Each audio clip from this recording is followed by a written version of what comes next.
He's the former #1 overall pick back in 2018, Heisman Trophy winner at Oklahoma. He's the Tampa Bay Buccaneers quarterback. He is Baker Mayfield, who joins us on the program. How's everybody? Looking guys? good? Oh, Looking what's good? up? How are you? Kind of strolled onto the set. You don't need headphones there. I don't need them? No, you don't. You're loud enough. I don't want you to mess up your hair. I worked really hard on this. Thank you. Do you work on your hair before a game? No. You never did put product in your hair so you look good in warm-ups? No. Even at Oklahoma? No, just the eye black and just rub it on and go. All right. Yeah. You look good. I appreciate it. I mentioned your Tampa Bay Buccaneers quarterback. Is that how you are still to be introduced as the Buccaneers quarterback? That's to be determined. Yeah, we'll see. Who's determining that? I think the ball's in their court right now. I mean, I've been vocal about the mutual interest, and I was very appreciative of the opportunity I had there, and just how they run the organization, everything that they're all about. Just how do we win? How do we put our guys in the best position possible to win? And I've been vocal about that. And that's going into free agency. My mindset would be the same thing, looking for something similar to that, and obviously seeing them firsthand. I know how they operate. Why did it work so well? You know what? I don't know why everybody thought that Tampa wasn't going to be very good, because obviously, yeah, Tom is Tom, great quarterback, obviously, but a lot of pieces that were there for those deep playoff runs are still there, still intact. And so it's a great locker room. The culture's great. Those guys know how to win. They've been there before. And so, we started out pretty good, then had a rough lull in the mid-year. But guys stuck together. The guys didn't flinch. They know how to react when adversity hits, and so they just handled it. We came together even closer, and offensively we just decided to iron out the little details, stop shooting ourselves in the foot, and go from there. Okay, but you're dealing with adversity, and you dealt with that from Cleveland, and then a couple of stops, and then you end up there. What happened from when you got to Cleveland to where you are right now, as far as well, can you sum it up? No. Okay. All right, fair enough. Not exactly. Do you understand why things happened? I'm a firm believer everything happens for a reason, but for me it was going back to the year I hurt my shoulder, and it was all stemming from that, I think. But I'm happy with where I'm at in life, and with just finishing up with Tampa as well. How much is it maturing? I don't want to say growing up, but understanding everything, the business side of this. There's definitely a lot of understanding. Learned a lot throughout the years, all the ups and downs, trying to take away lessons throughout the whole process. But but still finding a way to be myself through that all, and not trying to change or waver for anybody else, or mold into somebody I'm not, and learning that's okay. That's why I got drafted the position I was, to be the best version of myself. And that's what Tampa allowed me to do. And Coach Bowles said that we want you to be you, and that's it. And so just don't fake it, be authentic, and embrace that. But also at that position, it feels like what separates a lot of quarterbacks is confidence. Yeah. You got to get in the huddle. You got to believe. They got to believe in you. I don't know if your confidence, how could it not waver from what happened to in between where you got to Tampa? There were moments that. Did you doubt yourself? A little bit, but I was more frustrated than anything. Just frustrated, with some of the situations that I was in, but then. After a lot of OC changes and all that, I realized, all right, control what you can, and that's the relationships in the locker room, busting my ass, getting to know the guys, getting to know the playbook, and learning those people, and realizing that at the end of the day, if I can, hold my head up and be proud of how I handled those relationships and those people, that's going to be okay. And so, there was times that confidence was up and down, but I knew I just needed one chance in a good situation. It's nice to have Mike Evans. Yeah, and Chris Godwin. That's a nice luxury to have. Now you know what Johnny Manziel had at Texas A&M. All else favors, where's Mike? He's down there somewhere. Hall of Famer. He's so good. He really is. And like you said, Chris Godwin as well, just so consistent, both those guys. Obviously, Mike, 10 years in a row, over 1,000 yards. Yeah. And I don't know why. He turned 30 before the season, and everybody thought, oh, he's going to fall off. No. I think statistically he had one of his top 3 years or so. But is he going to be back? I hope so. If I'm back, I hope so. Are you sharing some of your money with him? If I think there would be some sacrifices along the way. You would be willing to? There's mutual benefits for us to come back together. Yeah. Do you have incentive? Are you going to have an incentive-laden contract? That's a good question for my agent. He's around here somewhere. looking into these lights. But like making a Pro Bowl, winning the division. Oh, I hope making a Pro Bowl's not in there because I don't know how that system works. Doesn't everybody make the Pro Bowl? I mean, I wasn't supposed to be there, and somehow I won MVP. What did you get for that? I have no idea. Did you get a trophy? I got a small little trophy. It's nice. It's nice. I put it next to the Nickelodeon trophy. Okay, but not next to the Heisman Trophy. No. Where's the Heisman Trophy? Why do you want to know? I don't know. No, it's at our off-season house, so it's sitting locked up. Okay, so it's not when I walk in. No, I don't. Oh gosh, no. Do you have anything that would signify what you do for a living if I walk into your house? Besides pictures, no. But like your jersey's not there as soon as I walk in. Oh, no. Okay. No.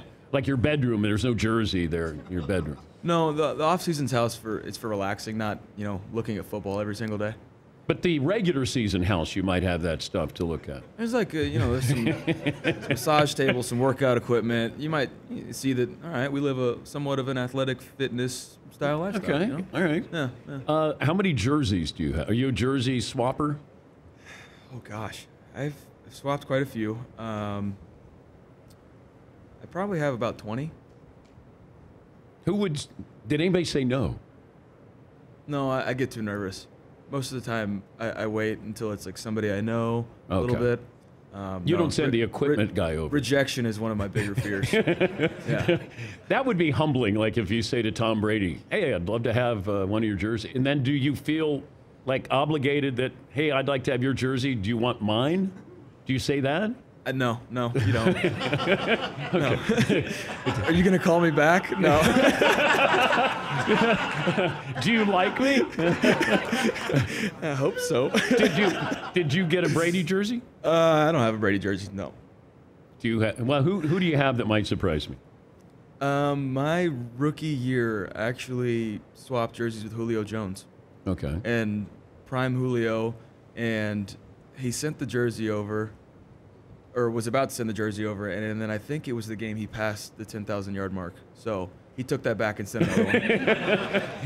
It's right. okay. Okay, and another one will suffice. If you were you could choose one of these defenses to face, that you would want to face. Who would you choose? I would like another shot at San Fran. Okay. What did you miss out on that, given a second go around, you would have taken advantage of? Taking some easy completions. I think we were able to run the ball a tiny bit, but I think just some throws over the middle, and then we were driving the ball pretty well, and I fumbled, and that's one of those plays that you always want to take back, and so. Why does the announcer always say when you throw an interception or quarterback fumbles, boy, you'd like to have that back? I can't imagine a situation where you throw an interception. You wouldn't double down and do it again? I don't know. Yeah. I don't know. Bold strategy. Yeah. So San Francisco, that defense.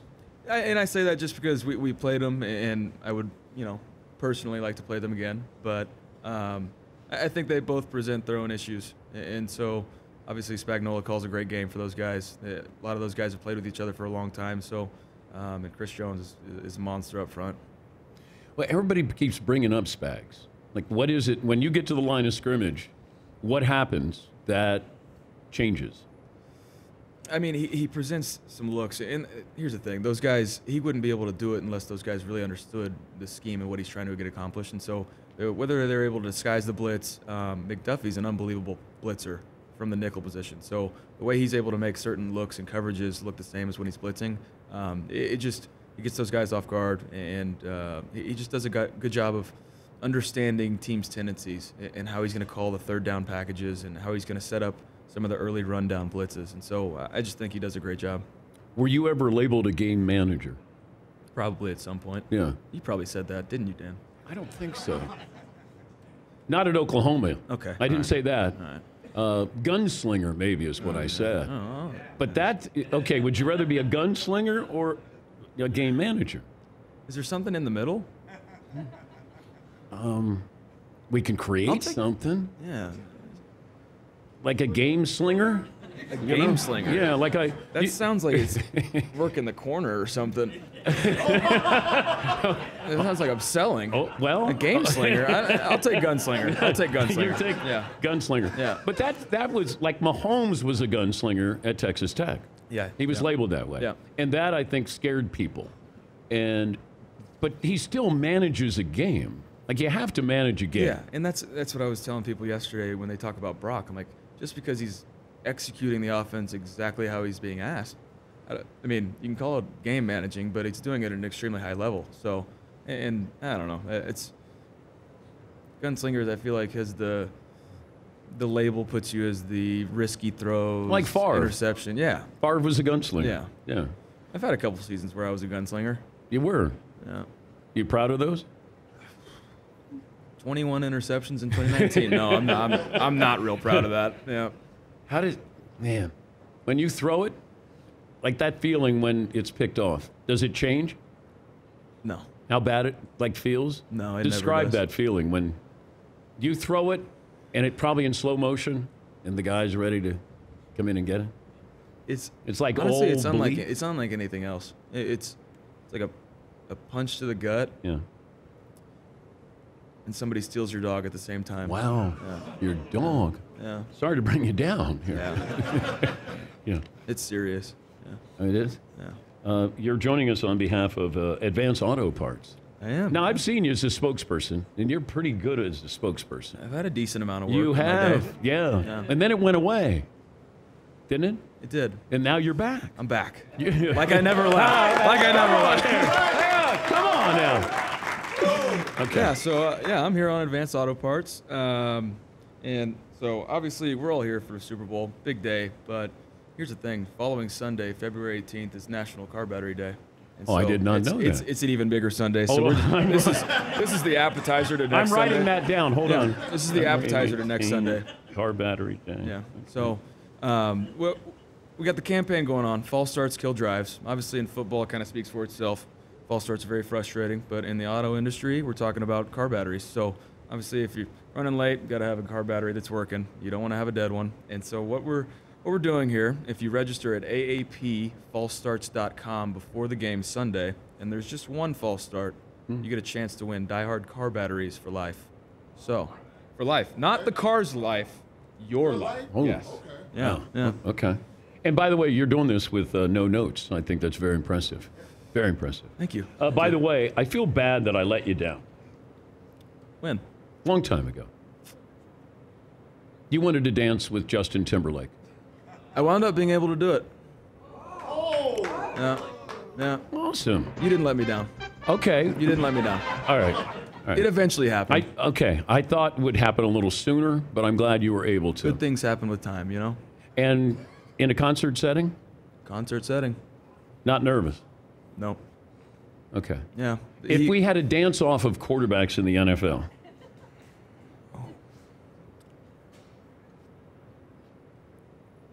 I'm trying to think who the competition would be.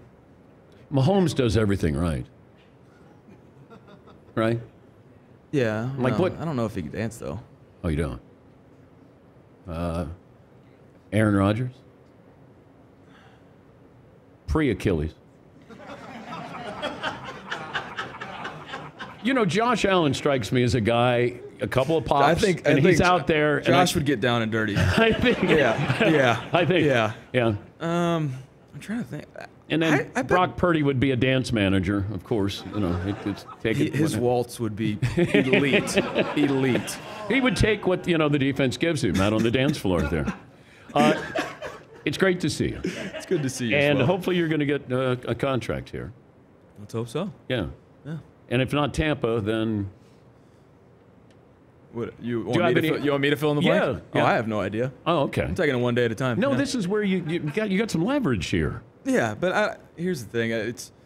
I think we'll just see how it falls and see how it happens. Well, good luck with the Commanders. He's a